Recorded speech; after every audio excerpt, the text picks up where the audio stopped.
So I'm going to specifically ask you this question. As a nurse or someone who works in the medical field, what would you say was your biggest frustration? I was looking for an answer. I wanted her to check my thyroid. I was trusting her, and she checked one aspect and said I was fine.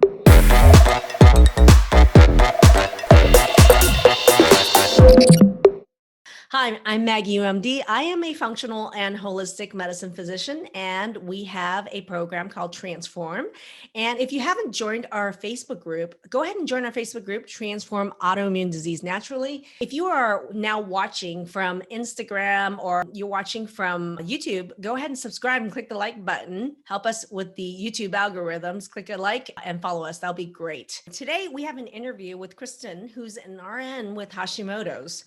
And what you're going to see in her journey is that not everyone follows a straight line. The path to success is not always a straight line from A to B. I'd love for her to share her real world experience as a medical professional with autoimmunity. And I found out actually during the interview that she's an RN that works in autoimmunity. So as a medical professional who actually focuses on autoimmunity in her practice, what was her journey? If it wasn't from A to B, what was it? I can't wait for you to find out. Hey, Kristen, why don't you introduce yourself to our audience? Hey, everybody. I'm Kristen, and I was diagnosed with Hashimoto's in December of 2019. I had very difficult periods, very painful, daily headaches. I wasn't sleeping. I had I would say nightly nausea. I was cold all the time. I had just a lot of fatigue and a lot of problems, and I was looking for a solution. So that's when I found Dr. Maggie. You graduated from our program how long? Like 8 months ago? It hasn't been a year yet. It was July, I believe. Okay. So it's been about 8 months since you graduated from our program. So this is 8 months out later. So my question for you was, when you look back, now that you've learned all that you have about Hashis and autoimmunity, how far back do you think you've had symptoms of autoimmunity for? I don't think it just started in 2019. Right. I started feeling really fatigued back in 2016. And so that's where I kind of pinpointed. And I actually went to my primary doctor, and they had referred me to a rheumatologist because my ANA was positive, and I never did follow up. Mm-hmm. So I knew something was going on. I was tired all the time and just thought it was from working 12-hour shifts at the hospital as a nurse. I was busy and just not getting enough rest. But then I had a thyroid test, and it was abnormal, then a thyroid ultrasound that was abnormal. So I think that's really when it started. People would think that you as a medical professional and me as a medical professional, you're an RN and I'm an MD, and both of us have struggled with not just Hashimoto's, but tons of other autoimmune symptoms as well. You've had B positive ANA, and I've had tons of other mystery illnesses.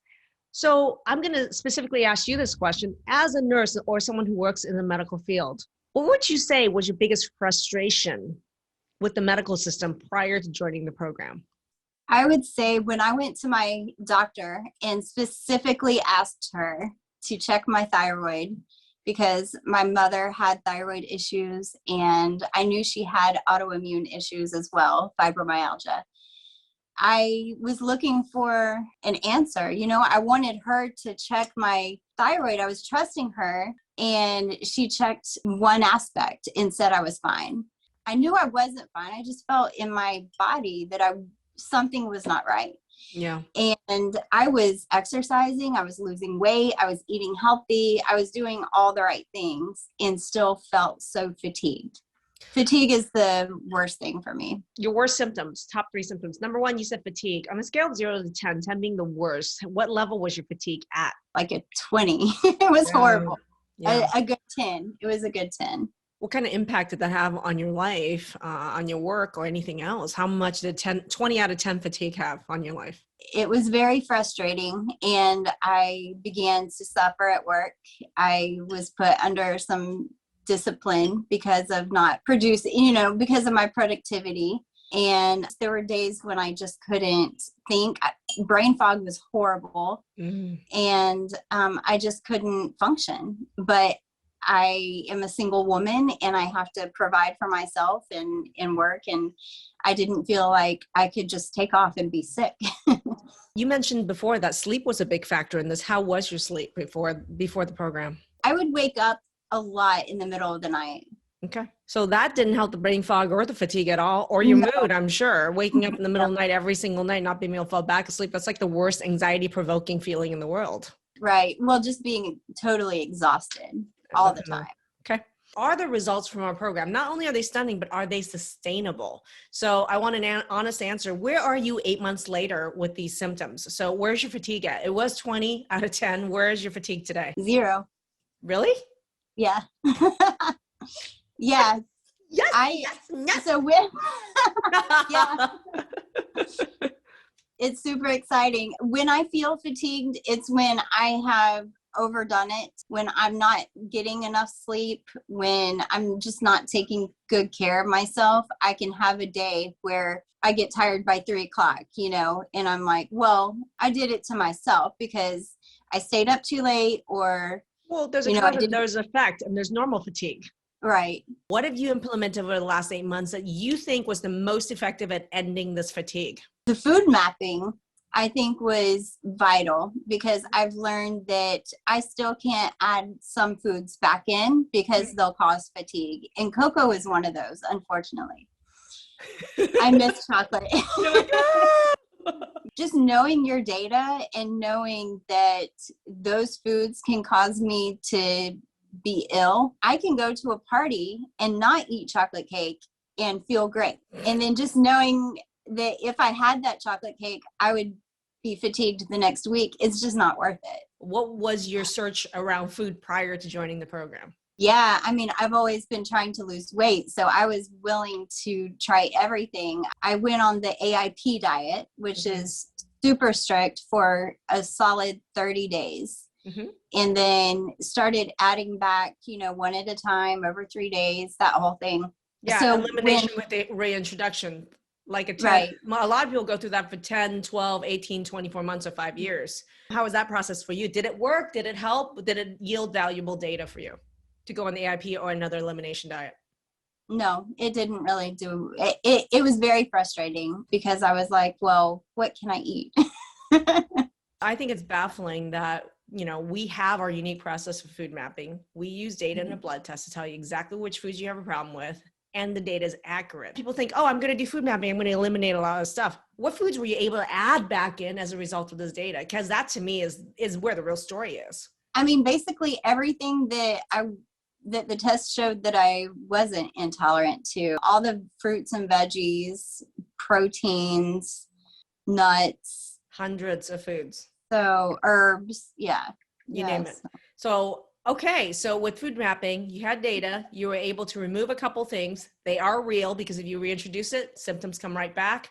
This is proof is in the pudding. This is science in the works. Yeah. Okay. I know you had other symptoms with the heavy periods, with the sleep. They're getting better. Improving. I think that's the toughest thing that is to master is the hormonal aspect of it. But the past 2 have been tolerable. I love the fact that what you said about so many of these things being better, like gone, but then hormones is still a work in progress. I don't want to give people a false illusion that everything happens within a 2-month time frame.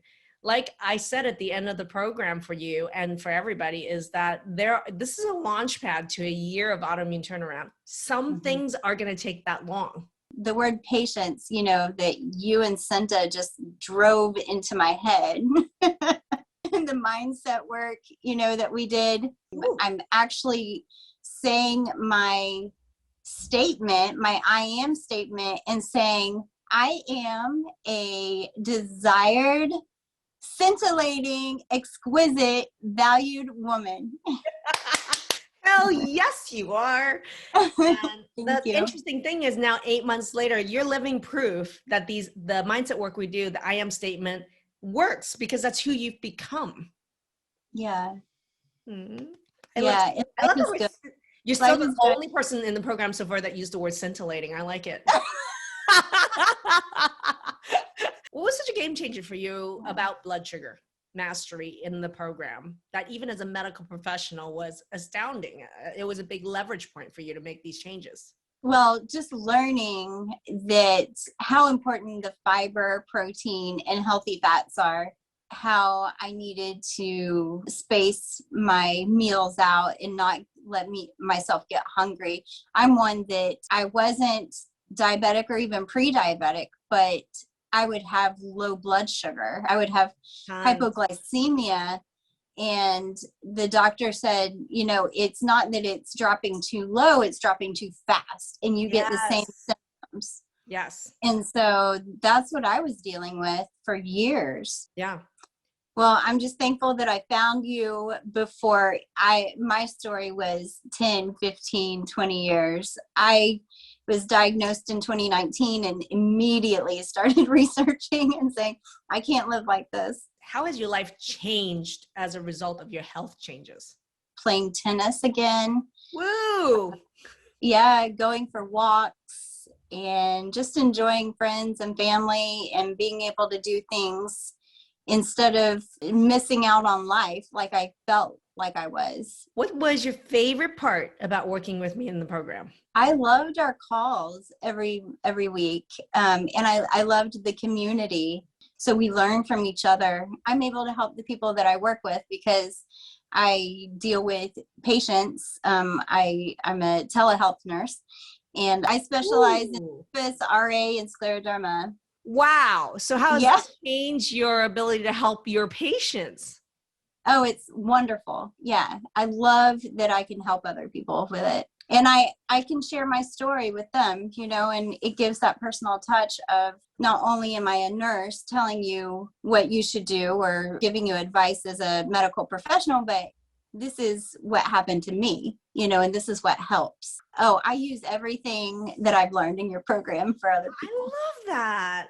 I knew you Yeah. were an RN. I had no idea you specifically focused on telemedicine with autoimmune. That's amazing. Yeah. When I got the diagnosis, I just cried and I was like, no, I help people with this. I'm not supposed to have it.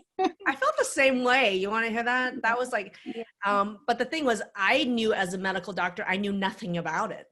It Yeah. was like I got the diagnosis that I've had to fight really hard for. And I was like, I know nothing about this. And then the endocrinologist was like, Right. doesn't matter. Who cares? It's Hashimoto's. Hmm. And I was like, who cares? My life is ending. I feel terrible. You know, Yeah.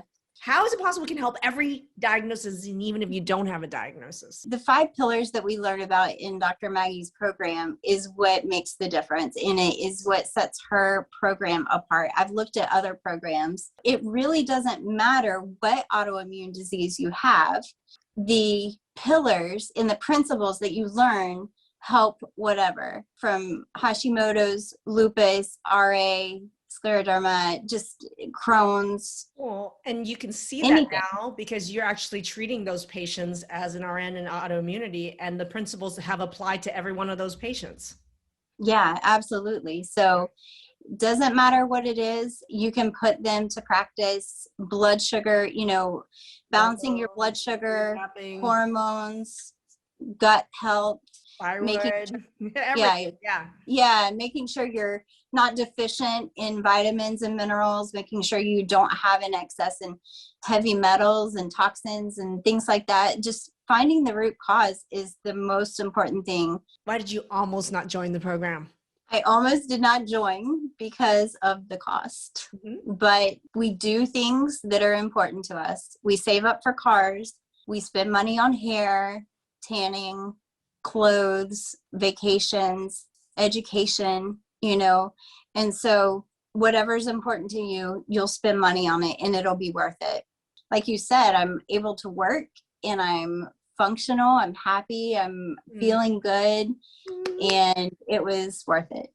Boy, that was an awesome journey recap from Kristen, who is an RN who actually in her practice helps people with autoimmunity, but also went through the program. And it was a 8-month follow-up from the end of the program. And what I think is really important about her story is that, yes, 90% of the interviews we do is just at the end of 2 months. So those interviews, those results happened. And to me, I actually tell people that's a tip of the iceberg. We are a program that's 2 months to launch you into a year of autoimmune turnaround, right? So people continue to get better and better and better. That being said, Kristen's journey was not a straight line.